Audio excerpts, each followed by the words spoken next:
নমস্কার, আগমনী ক্লাসরুমে আপনাদের স্বাগত জানাই। আজকে যে বিষয়টি নিয়ে কথা বলবো সেটা হচ্ছে ইন্টারন্যাশনাল ল আর ন্যাশনাল ল। ইন্টারন্যাশনাল লগুলো কি হয়, যে যে সমস্ত পৃথিবীর দেশগুলো রয়েছে সেগুলোকে বিভিন্ন কনভেনশনের মধ্যে দিয়ে ইউনিফাইড করা হয়। অ্যাকচুয়ালি কনভেনশনে যে সমস্ত ডিসিশনগুলো নেওয়া হয় সেগুলোকে কন্ট্রাক্ট হিসেবে সাইন করানো হয় এবং সেই কনভেনশনসগুলোকে কি হয়, নিজেদের দেশে গিয়ে কনভেনশনের যে সিদ্ধান্তগুলো সেগুলো নিজেদের দেশে গিয়ে অ্যাপ্লাই করা বলা হয়। তো ডেভেলপড কান্ট্রিগুলোকে এগুলোকেই ল হিসেবে কি করে গ্রহণ করে। আরেকবার বলছি, ডেভেলপড কান্ট্রি কি করে, এগুলোকেই ল হিসেবে গ্রহণ করে। যেমন এনভায়রনমেন্টের ক্ষেত্রে বিভিন্ন যে কনভেনশনসগুলো রয়েছে সেই কনভেনশনসগুলোতে ডেভেলপড কান্ট্রিরা সাইন করে এবং সাইন করার পর সেগুলোকেই নিজেদের দেশে এসে এক্সপ্লেইন করে এবং সেখানকার নাগরিকরা সেগুলোকে ল হিসেবে অ্যাকসেপ্ট করে নেয় এবং কেউ সেগুলো যদি চেষ্টা করে যে সেইগুলোকে না ভাঙার এবং যদি সেগুলো কেউ ভাঙে তো তখন কি হয়, তাদের একটা পানিশমেন্টের ব্যবস্থা থাকে। তো সেগুলোকে তখন তারা ইন্টারন্যাশনাল ল হিসেবে অ্যাকসেপ্ট করে।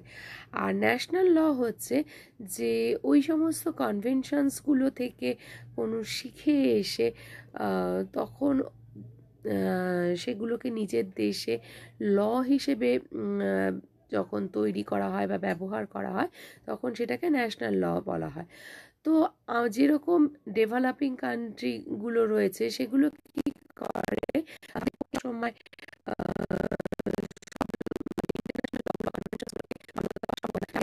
দেখার জন্য একটু আমার ভিডিওগুলোতে দেখলাম, সেগুলো বিভিন্ন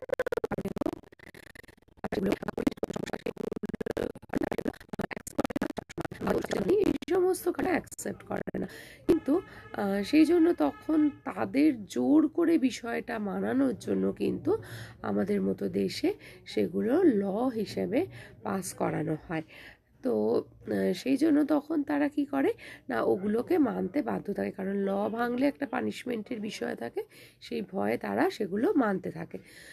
তো সুতরাং ইন্টারন্যাশনাল লগুলো কিন্তু ওইভাবে কোনো তৈরি হয় না যে ল বা ওগুলো হচ্ছে কনভেনশনটাকেই মানে অ্যাজ ইফ ল হিসেবে তারা অ্যাকসেপ্ট করে নেয়। আমরা কি করি, আমরা সেটা পারি না বলে আমাদের ক্ষেত্রে ওই একই জিনিস নতুনভাবে ল হিসেবে ইমপ্লিমেন্ট করতে হয়। তো আজকের এই বিষয়টা যদি ভালো লেগে থাকে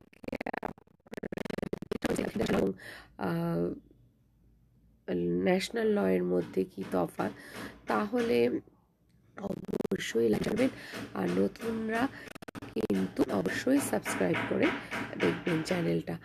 আর আগামী দিনগুলোতে আমি যে কনভেনশনসগুলোর কথা বলছিলাম, এনভায়রনমেন্টাল কনভেনশনসগুলো, তো সেগুলো আমি এক এক করে ইয়ার ওয়াইজ ডিসক্রাইব করে দেবো।